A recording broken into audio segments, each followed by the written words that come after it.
on this January 2nd. I think you heard me mention earlier this morning, this coming Sunday, it is National Bird Day. And Jeanne wants to go down the road of birds and bird feeders and how they take care of our ecosystem. Well, we're all in it together. Every living creature out there, from the fungus and bacteria all the way up to eagles, humans, whales, we're all in it together. And what one's actions always has an effect on the other. So we're all in the same system and relying on each other for our success and our lives. But we do like to feed the birds, don't we? We do. And when you brought up birds this morning, I thought, oh my gosh, I love my feeder birds, and I wait every year for the day when the juncos come back, it's the eastern species of juncos. And they're little dark gray birds, charcoal colored, but their breasts are white. But when they flick their tails, you'll find their outer tail feathers are white. So they have that sparkle, that glance of white every time they erupt from the ground. They're ground feeders, they're seed feeders. And I've noticed all of my life, they arrived on November 4th, the same day every day, every year. Now they're arriving Like the buzzards of Hinckley, right? Well, yeah.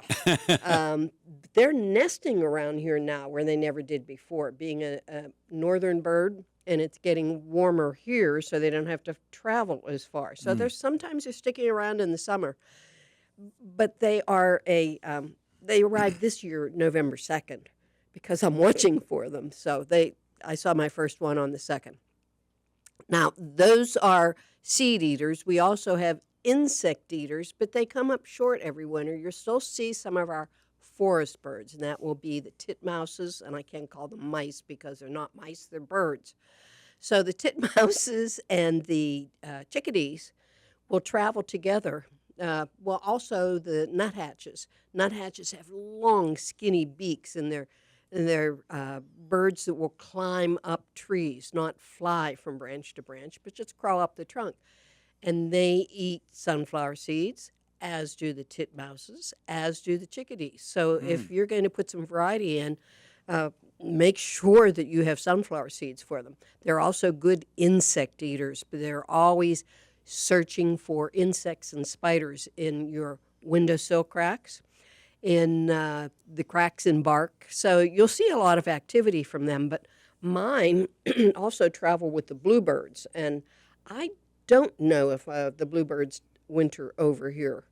But they don't come to my backyard. They stay in the pasture. For some reason, they don't like to be inside the trees.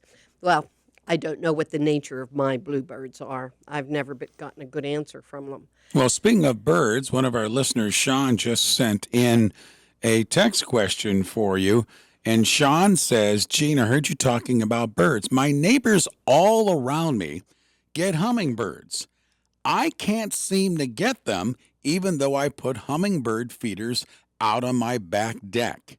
Could you give me some insight on how to get hummingbirds? Well, if the back deck is in the southern exposure, it might be too hot.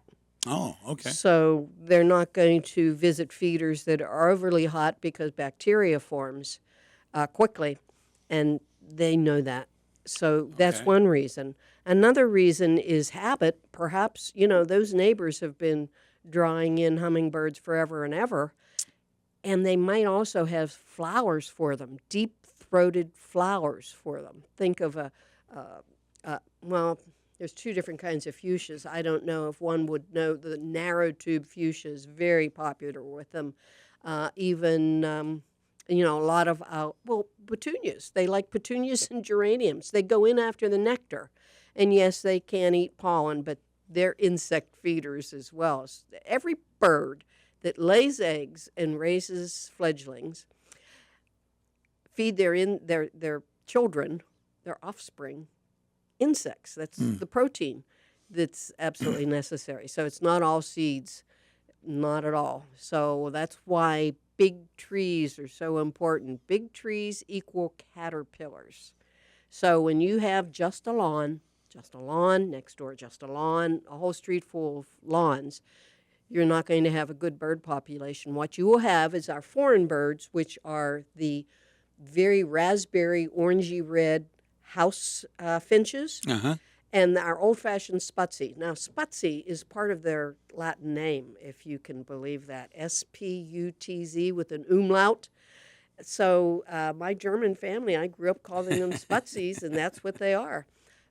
They're called the house sparrows, but they're not sparrows. They're finches too, because they don't have a long pointy beak for insect eating. They have the short, broad beak for cracking seeds. And if you stare at these birds in the parking lot of McDonald's eating a French fry, that's their diet. All the other garbage, no, they're seed eaters too, but they'll eat anything. So the house finches, which are orangey red, and the house sparrows, which are brown and black, or just plain grayish brown, that you can't distinguish one from another, those are our wild birds. They've been introduced from England. They're not natives here, and boy, have they taken over. I do have far too many of them. Jean, I have a question for you. We were driving, me, the girls, Melissa, were driving the other day, and we were talking about 2025, and your name came up because we were talking about bees. Oh, yeah. And Oh, I mentioned that, yes. I said, Jeanne Poremski loves her bees. And then my twin said, what we should do, Dad, is plant some specific flowers to make sure we take care of the bees. And I said, that's a good question for Jeanne coming up on Thursday. So if we were going to plant some additional flowers, and we have some now in our lawn that bring in the bees wonderfully. But if you were going to do that, because you do that, what are some of the flowers that you would plant that you know from your experience where that's going to attract the bees for their nectar? Well, for one, and it's not just nectar, they do feed on pollen. They carry the pollen back to their nests, form little balls with the nectar and the pollen combined. Mm-hmm. Every time they lay an egg, they put in a little ball of that pollen nectar. And when the egg hatches, that's what it eats. So there's no feeding. It's in a closed nest, usually in the twigs. Okay. There are about 9 or 10 compartments, and each one of them has an egg, and that bee bread is what it's called. But you have to consider that they're teeny tiny little bees that look like gnats, and there are the giant bumblebees.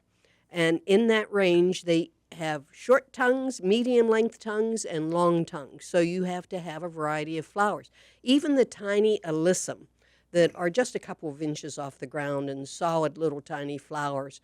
Or then after that comes the mountain mints, which are 3 feet tall, but they have tiny little flowers.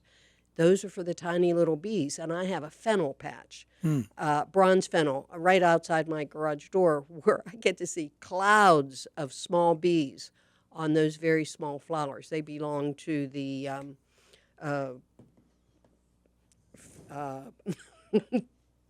why can't I think of that white flower? That's okay. They like the white flower. That's yeah, okay. they like the tiny little flowers. So everybody can tell I can't get these words that I'm looking for out, but it'll come to me as It's a holiday week. week. As I drive away. We'll cut you a break. So, and then the funnel flowers, just as we grow for the hummingbirds, they also entertain bees, long-tongued bees, that don't have to go in all the way because of their long tongues. But there are those funnel flowers, big bowl flowers like the, okay, I won't even go there anymore. I'll just not look for words. Are you talking like tulips? Is that what you're... No. No. Okay. But the next fact is making sure you have something flowering in late February. That would be snowdrops and Christmas roses or Lenten roses, helleborus, but I wouldn't expect everyone to call them helleborus. They sell those wildflower packets of seeds, mixes and stuff. And that's what the girl said to me. They said, well, Dad, why don't we just plant a couple of those on the side of the house and the bees will probably like that. Is that a good idea or no? Except that a lot of them aren't native to the United States.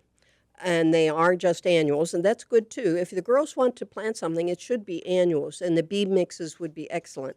But there are flowers in them that aren't all that attractive to bees. They're just attractive to humans. I see. So Okay. if your flower patch doesn't look good to you, you're not going to buy the seeds again.